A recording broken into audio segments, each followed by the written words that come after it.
A gente gosta de filme de pós-apocalipse, não adianta. Aqui no mundo do horror a gente gosta de tudo que é coisa aleatória, estranha, que parece que o mundo já acabou ou tá prestes a acabar. Pois bem, habitantes, como hoje é quarta-feira, a gente tá aqui para falar sobre um filme que a Netflix me sugeriu naquelas listas e mais listas que eu vou criando. E o filme de hoje é um filme de 2020, mas que eu achei muito interessante a temática e tudo mais. Apesar de ser um filme de ação e aventura, que não faz muito meu estilo, mas eu gostei, então tô aqui para compartilhar com vocês. Então senta aí e se prepare para mais um episódio de hoje. O filme em questão é Love and Monsters, ou Amor e Monstros. É um filme de 2020 que tem como protagonista o Dylan O'Brien, que a gente ama, que a gente acompanha desde quando ele era o Styles Stalinski lá em Teen Wolf. Gente, vocês sabem que quem acompanha o trabalho do Dylan, ou do Dylan, eu não sei como falar o nome dele, tá? É o O'Brien. Desde a época lá do Teen Wolf, a gente tem essa paixão porque ele entrega personagens com profundidade, mas com um certo ponto de acidez e ironia, que deixa o filme Love and Monsters simplesmente fantástico. Vou fazer um resumo do que é o filme e a gente vai analisar alguns pontos. Basicamente, o filme começa com um meteorito que cai na Terra. Assim, não ele inteiro, tá? Pedaços pequenos. Só que dentro desse meteorito tinha alguns gases, algumas coisas, tipo de bactérias e afins, que faz uma mutação genética nos bichos, nos insetos num todo, nos animais de pequenos portes e de alguns tipos de cadeia de alimentar, vamos assim dizer, né? Porque não são todos, são só alguns. E aí o que acontece? Esses insetos, esses bichos, eles se transformam, viram mutantes. Então, por exemplo, os sapos ficam gigantes, as abelhas, elas ficam enormes. E aí esses animais, eles passam de ser simplesmente consumidores de plantas, de pequenos insetos, de pólen, afins, e passam a consumir tudo que se mexe na frente deles. Ou seja, eles se tornam carnívoros, canibais, assim, monstros. Só que não todos. Alguns passam por uma transformação um pouco mais suave, como é o caso dos caramujos, que se tornam caramujos pedras. Eles se tornam gigantescos, quase o tamanho de uma montanha, andando por aí.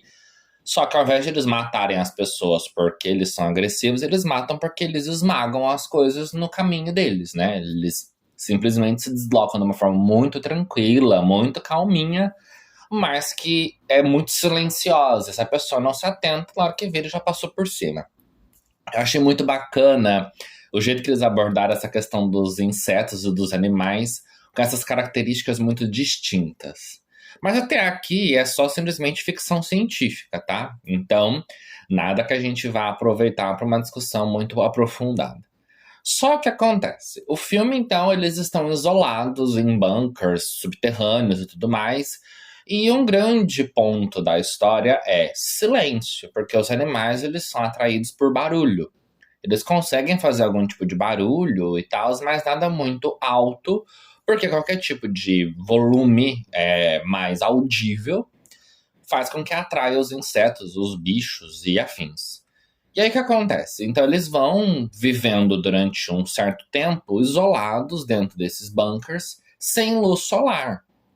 As pessoas que sobreviveram, que foram uma quantidade muito mínima, porque você imagina, o mundo ele é habitado por milhões de insetos, de bichos e de um monte de coisa que não é humana. Então a quantidade desses seres é muito maior a quantidade de seres humanos. Então, para eles fazerem uma dizimação da nossa espécie, é coisa de minutos. Tipo assim, é uma coisa absurda.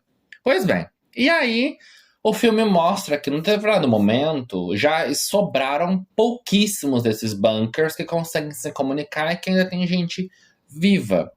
Ou que ainda se consegue ter comunicação, porque a maior parte das coisas, as baterias já foi embora, já não consegue mais contato com nada, então eles estão literalmente isolados.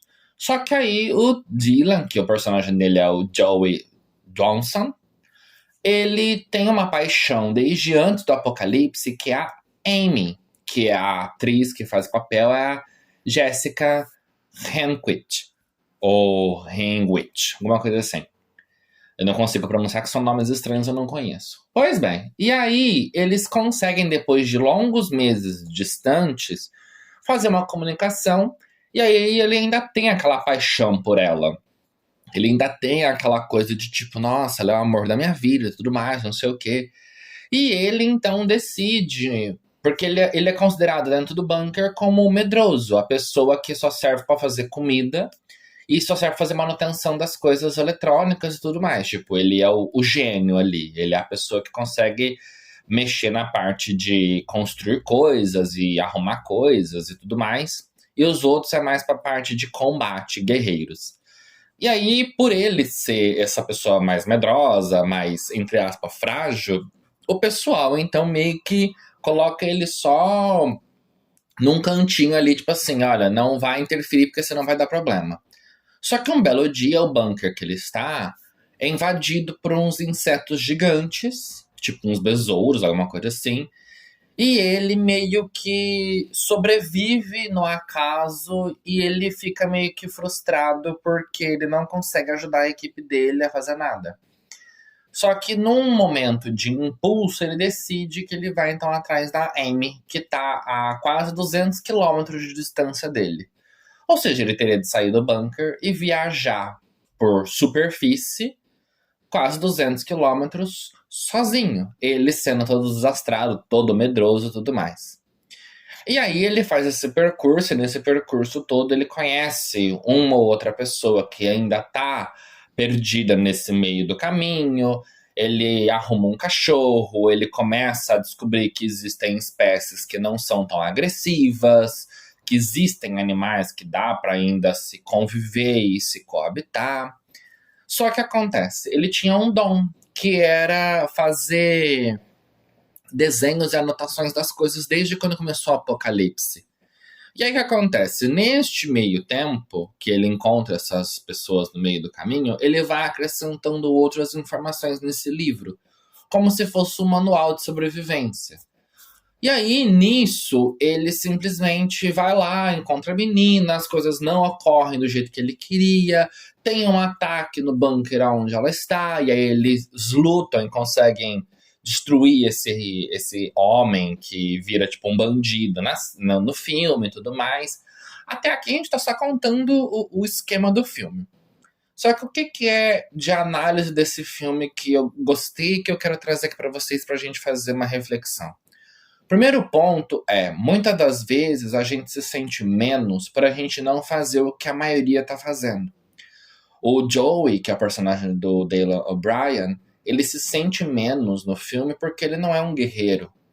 Só que ele tem algo que os outros não têm. A capacidade de desenhar os insetos e de conseguir perceber algumas coisas para criar um manual de sobrevivência. Só ele consegue fazer isso. As outras pessoas, elas vão aprendendo isso meio que no dia a dia, enfrentando esses insetos. Ele não, ele consegue perceber essas coisas com observação, através da análise de comportamentos do que os insetos faziam antes e de como eles estão sendo agora. Tipo, e os tipos de inseto que viviam em lugares escuros, eles continuam vivendo em lugares escuros, mas eles desenvolveram a capacidade de ouvir os sons de tal forma.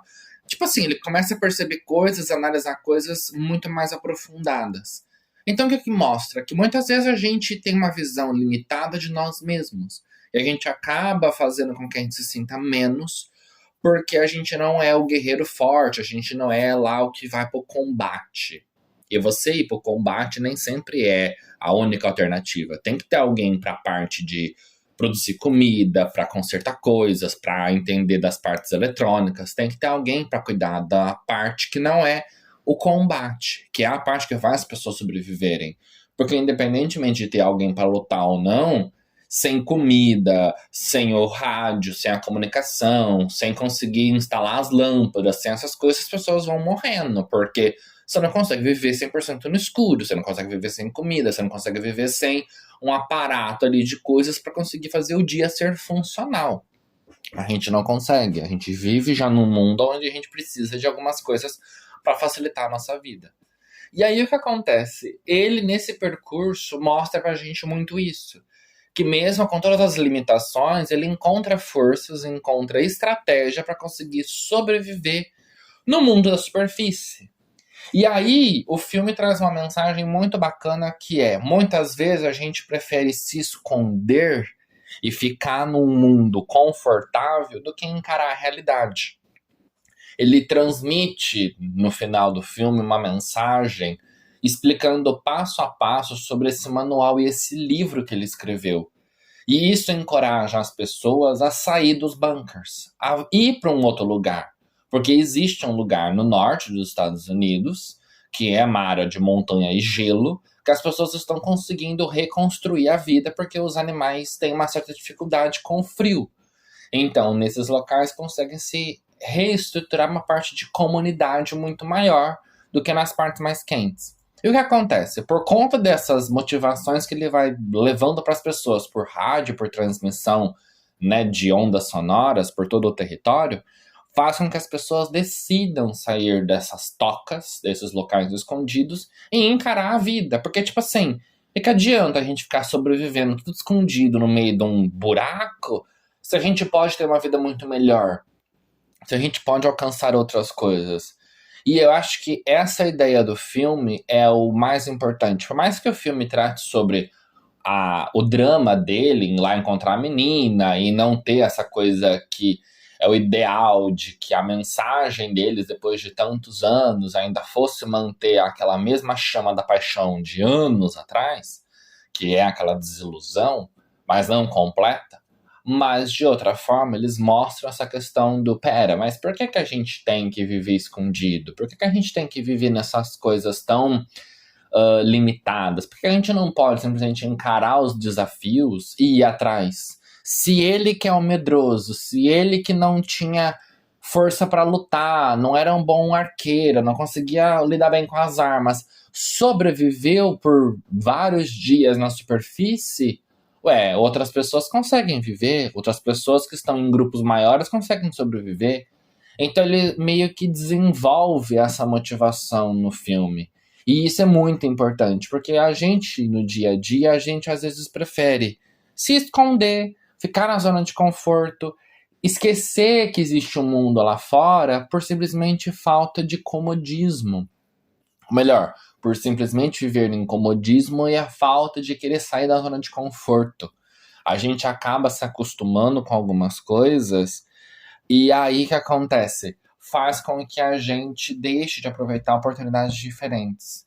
Eu achei muito boa a ideia do filme, porque é um filme de ação, porque tem a morte dos insetos, tem as brigas entre eles e tal, não sei o quê. É um ambiente muito hostil, mas eu achei que focou muito mais na parte da aventura e da ficção científica, né? Dessa coisa pós-apocalíptica, de fim do mundo, tudo mais, não sei o quê. E o filme, ele traz um final muito fechadinho de esperança, de que a gente pode, sim, viver uma vida pós aquilo. Eu achei muito bacana, porque tanto ele sobrevive, quanto aí o grupinho que virou a família dele lá daquele bunker, quanto o outro grupo da menina também consegue sobreviver. Então, assim, ele consegue dar não só estratégias e motivações, mas também armas para as pessoas conseguirem lidar com as coisas. Porque, tipo assim, ele descobre que uma samambaia, ela serve como antídoto para picada de tal inseto. Aí ele descobre que um inseto X, ele é atraído pelo cheiro. Então, se ele pega a roupa dele e suja com lama, por exemplo, ele consegue camuflar aquilo.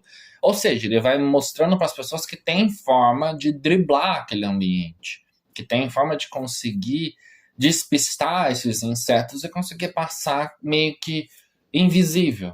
E outra, existem alguns insetos que conseguem ajudar eles a viver em ambiente mais tranquilo.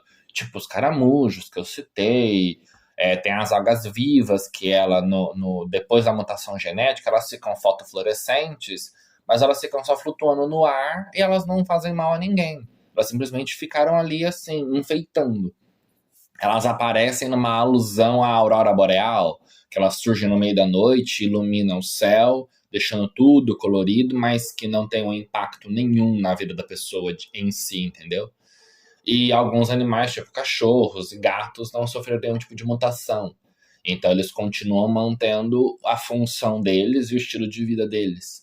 E, inclusive, ele abota um cachorro no meio desse trajeto que o cachorro meio que salva ele de um ataque de um inseto, porque meio que o inseto não ataca um outro animal nesse sentido, de tipo um cachorro com um sapo, alguma coisa assim. Existem algumas certas limitações ali entre eles, porque, querendo ou não, meio que como eles são bichos, eles têm a coisa do ataque, mas eles não têm a coisa da consciência. Então eles não têm tanta ideia de que o cachorro deixou de ser um perigo, entendeu? Enfim, tem algumas coisas que é meio confusa, né? Muito bem explicada, mas a história não foca nisso em si. Mas eu achei muito bacana. Eu gostei muito do filme. Eu achei que por ser um filme de ação não fosse me surpreender e me surpreendeu. Mas essas coisas de motivação, de encorajamento, de entender que não é porque você não é um guerreiro que você não vai ter um sucesso, enfim, ele vai mostrando coisas no meio do caminho que faz com que a gente entenda que existe sim lugar e oportunidade para todo mundo. Basta você encontrar aonde faz sentido a vida para você. E é isso, habitantes. Por mais que seja um filme, acho que a motivação dele é muito boa e eu recomendo vocês assistirem. E depois voltem aqui para contar se vocês gostaram ou não. Um beijo e até o próximo episódio.